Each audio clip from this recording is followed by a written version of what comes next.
Hey guys, it's Ted Bogert. Welcome back to the TED Show. I'm going to have to give a shout out to my friend Margie Santos. She's been filling the airwaves with amazing people, and I want to thank her for that.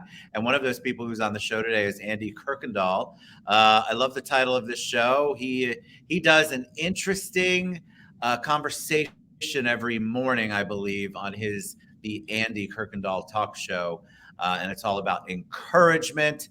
Welcome, Andy. How you doing today? Doing great. Thank you for having me on your show, Ted. I appreciate it. I'm excited to have you on the show. I read your bio. I read what you do. All of us could use encouragement. So anything that's positive coming out in our crazy little world we live in, I'm thankful for. All right. So before we talk about encouragement, before we talk about the Andy Kirkendall Talk Show, let's talk about you, Andy. The audience really loves an origin story. They want to kind of know your point A to point B. I doubt you were born with that headset on and the mic. So or maybe you were. Some of us, but tell us a little bit about you. Well, I'm a preacher's kid. That explains a lot of things about me right away. As soon as people hear that, they go, "Oh, one of those, a preacher's kid." So I was raised in a pastor's home. I wanted to be a preacher like my daddy all my life. And early on, I went into ministry. I got minister's license when I was 16 years old. And I was actually filling in churches when I was still in high school. My wife and I got married 46, nearly 47 years ago. And Wow. when we got married, we were full-time child evangelist. What that meant is that we traveled from church to church or camps, and we just did children's ministry. We did a lot of like a VBS, but it was like an evening service where kids could come in, and puppets and gospel magic, and we just had a blast. This was in the 70s, and there wasn't a lot of the entertainment on TV as today, so it was we really drew in huge crowds and had a fun time with that. Ended up pastoring a couple churches and being involved in full-time ministry. Then my career made a turn somewhere along the way. I decided that I didn't want to pastor anymore. I didn't. For a while, I had enough of people and enough of what was going on. So I came home to Michigan, where we lived, and kind of felt very defeated with the way things were turning out. And I looked for a job in the hospital that I used to work in, and the only job I could get was a mental health tech in a psychiatric ward. Ted, I tell the story, whenever you could start a story off one day in a psych ward, you got everybody's attention, just like that. Yes, you do. And so I started working as a mental health tech, and it was quite the job. And after a while, my boss says, you're going as far as you can. You ought to go back to school. And so I did go back to school, and I became a registered nurse. And I worked for 30 years as a registered nurse, and I worked in mostly behavioral health, psychiatric nurse. I was on locked units, open units, suicide hotline, partial program, even did home health nursing for psych patients. I've got stories I could tell, let me tell you. And so I worked for that for, like I said, 30 years. Later became an educator, where I was working and teaching medical necessity to case managers and utilization review nurses for a company. For about 10, 12 years, I was doing that and doing a lot of corporate training. And it was a blast. I had a fun job doing it. It brought me all over the country. I actually been to Orlando a few times, to train some nurses at the big hospital there in Orlando. I also went to some managed care companies in Florida and different places. And a few years ago, I started this Morning Moments program, and it was basically it was. I was missing comedy. By the way, I also did stand-up comedy for about 5 years too. I have a feeling you'd be amazing at that.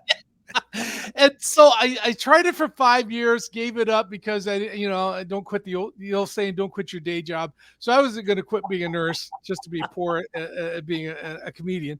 So I was missing that comedy piece. So I started every morning at 7 o'clock in the morning. I'd hit the button, Facebook Live, and I would tell jokes and sing a song and get my guitar out and sing some of my parody songs. Ever since my hair left me, and I did all sorts of comedy, and I did that for quite a while, 7 days a week, live every morning. I didn't think that would through very well, and I did it for a year and a half without missing a single session.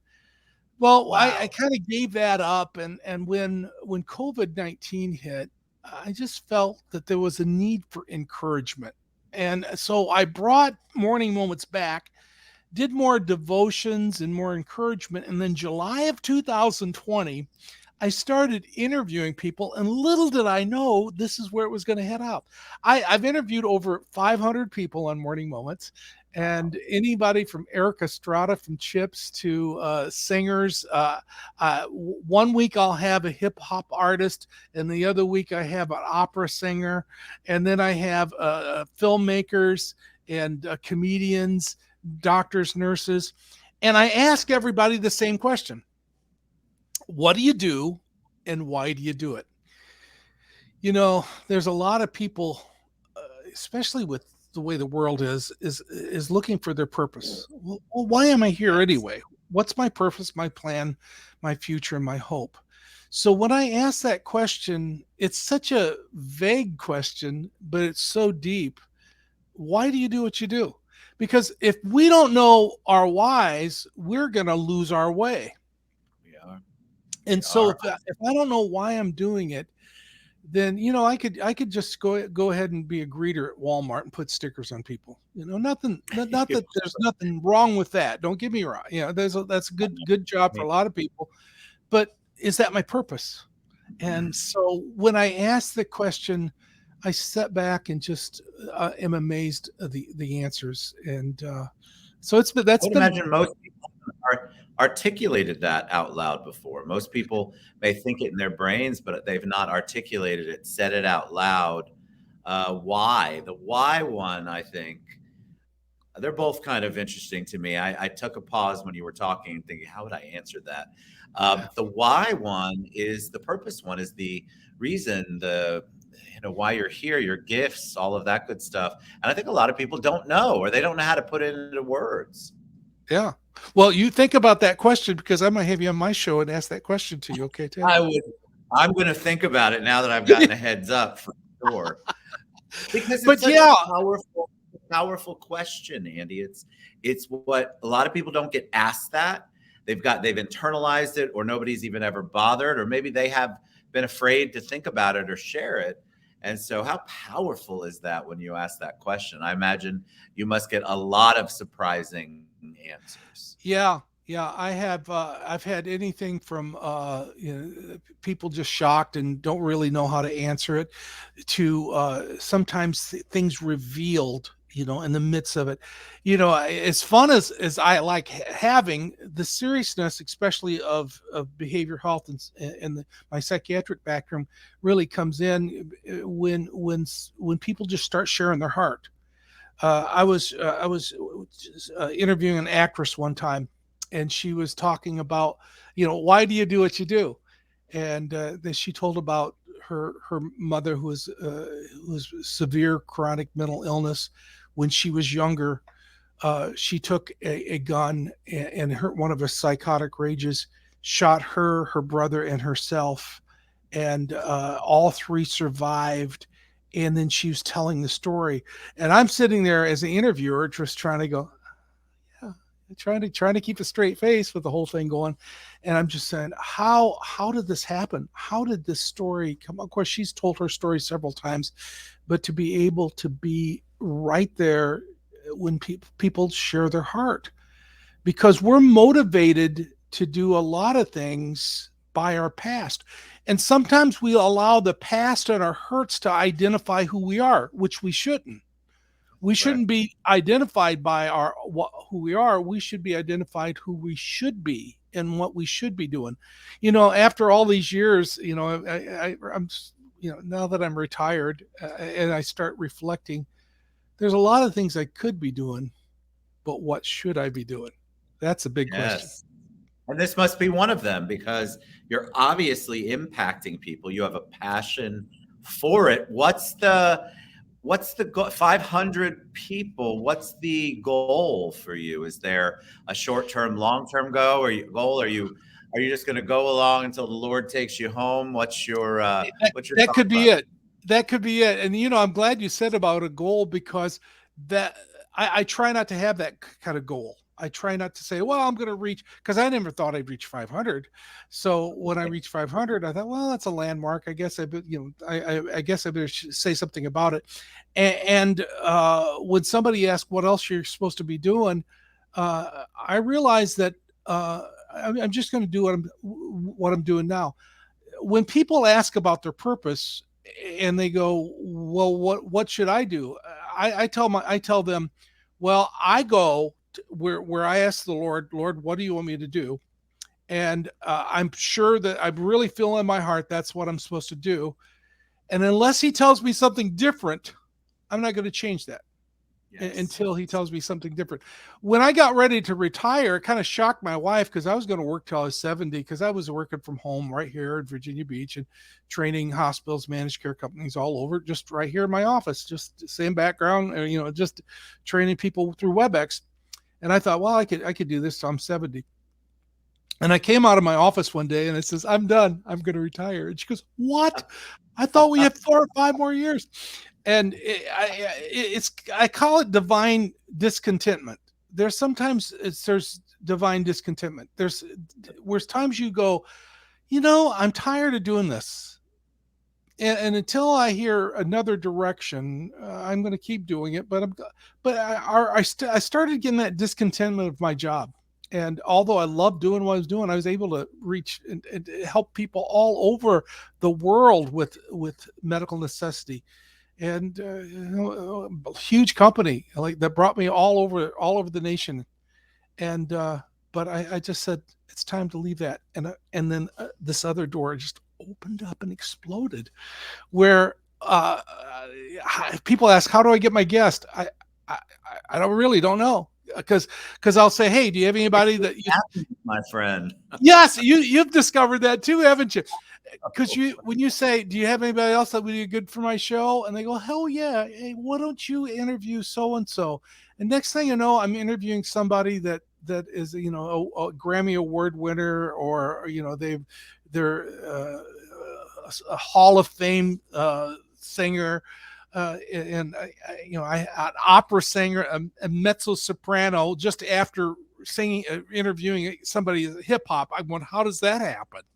Because God's got an interesting playbook for us, and that's the best. I would be remiss, I would be a terrible, terrible host of a show.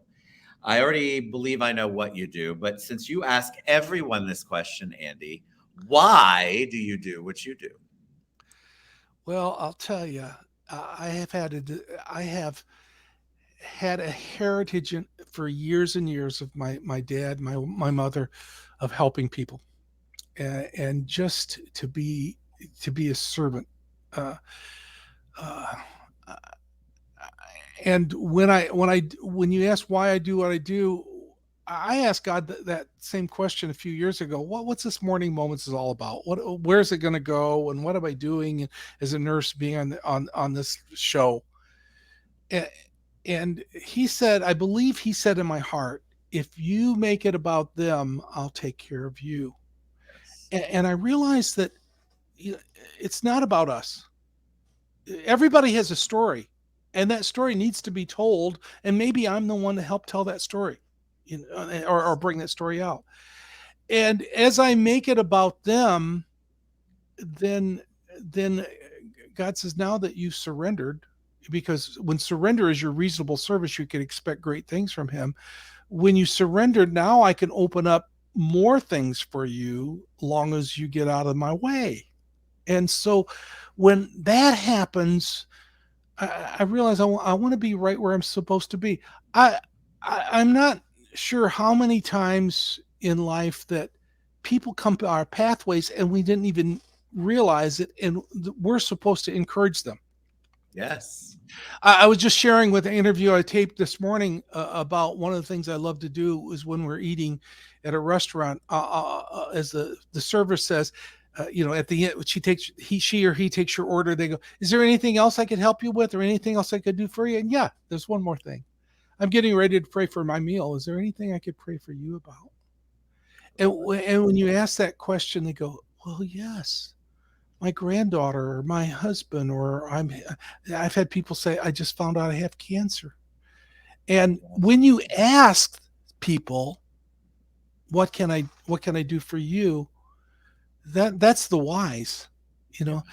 I want to be great, but to be great if I can use a scripture, to be great in God's kingdom, you've got to be a servant of all. When you're serving, then greatness occurs, and it's not greatness compared to what everybody else think greatness is.